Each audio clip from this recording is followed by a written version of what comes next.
let's talk about what's happening on your skin. Blackheads aren't dirt. They're a mix of your skin's oil and dead cells that oxidizes and turns dark. Pimples are what happen when that same plug becomes a breeding ground for bacteria, triggering inflammation. The goal isn't to wage war on your skin, but to manage these events with precision and care. We'll clear both with my CLARITY-TM system. This is a strategic approach for fewer pops, faster healing, and a boost in your skin's glow. It stands for cleanse, loosen, assess, remove, immediately treat, and yield to a long-term plan. Let's begin with preparation and cleansing. First, prepare the skin.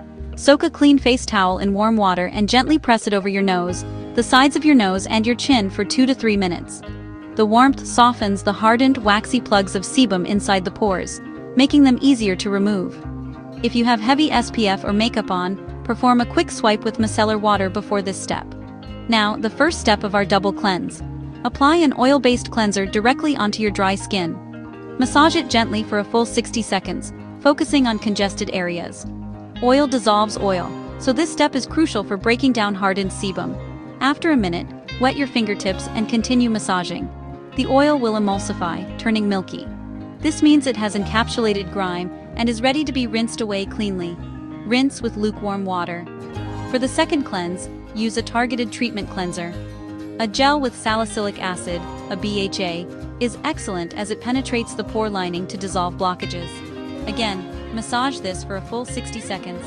If your skin is sensitive, opt for a gentler formula with soothing ingredients like heartleaf. After rinsing, your skin should feel smooth.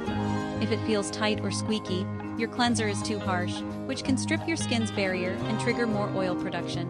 A pro hack: after cleansing, gently pat your face with a clean towel, but leave it slightly damp.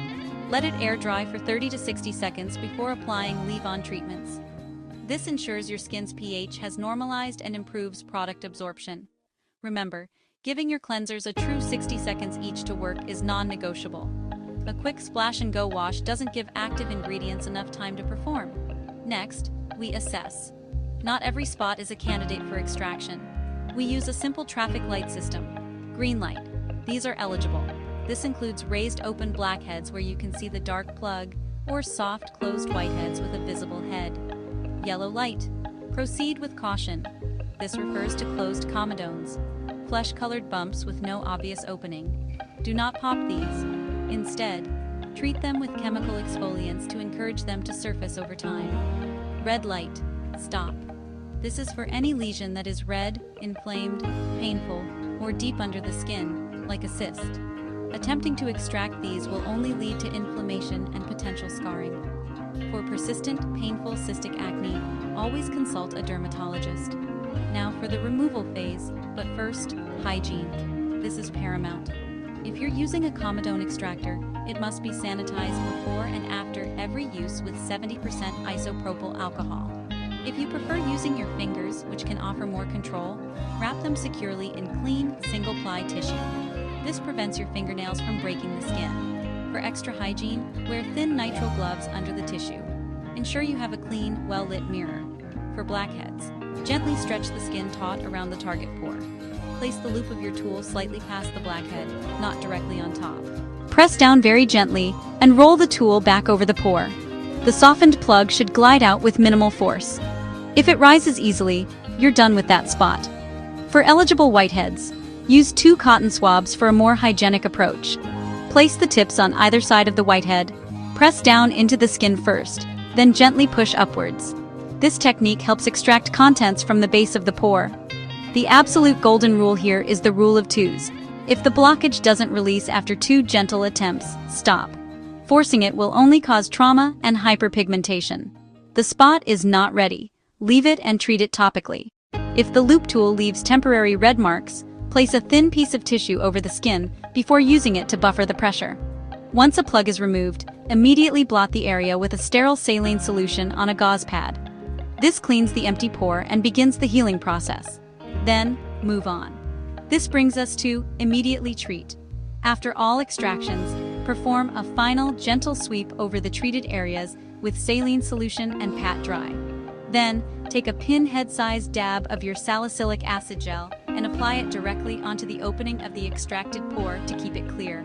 Follow this by pressing on a generous amount of a soothing, hydrating essence. Look for ingredients like Centella asiatica, heartleaf, or panthenol to calm redness and support barrier repair. To further reduce inflammation, take an ice roller or an ice cube wrapped in a soft cloth and gently hold it over the treated areas for 30 to 45 seconds. The cold provides instant calming relief. For any whiteheads you treated, apply a hydrocolloid patch and leave it on overnight. These patches create a protected healing environment and absorb residual fluid, dramatically speeding up recovery. Finally, it's best to skip makeup for at least 12 to 24 hours. The final step is yielding to a long-term plan. Manual extractions are reactive. Real change comes from proactive care. To keep pores clear, decongest your skin 2 to 3 times per week on non-extraction nights. You can do this with a 2.5% benzoyl peroxide wash, left on for 60 to 90 seconds like a mini mask before rinsing. Or, if you're sensitive to BP, apply a thin layer of a 5 to 10% sulfur mask for 5 to 10 minutes, then rinse. On other nights, press a low-concentration BHA liquid, around 0.5 to 1%, specifically onto your blackhead-prone zones like the nose and chin. This maintains the work you've done. For the stubborn red or brown marks left behind after a blemish has healed, apply a thin veil of azelaic acid.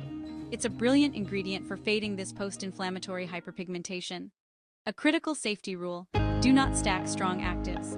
Never use a strong chemical exfoliant, a retinoid, and a leave-on benzoyl peroxide product all in the same night. This is a recipe for a compromised skin barrier. Instead, create a weekly rhythm. For example, Night A is your declogging night with BHA or your BP wash. Night B is for normalizing skin cell turnover with a pea-sized amount of a retinoid. And Night C is a recovery night, focusing only on hydration and barrier repair. Cycle through this to give your skin everything it needs without overwhelming it. What can you expect? On the same day, you'll notice less shine and a calmer complexion. Within 7 to 10 days of consistent care, you'll feel a smoother texture. And after about 4 weeks or 1 full skin cycle, you will see visible, lasting clarity. This is not an overnight fix, but a sustainable system for your clearest, healthiest skin.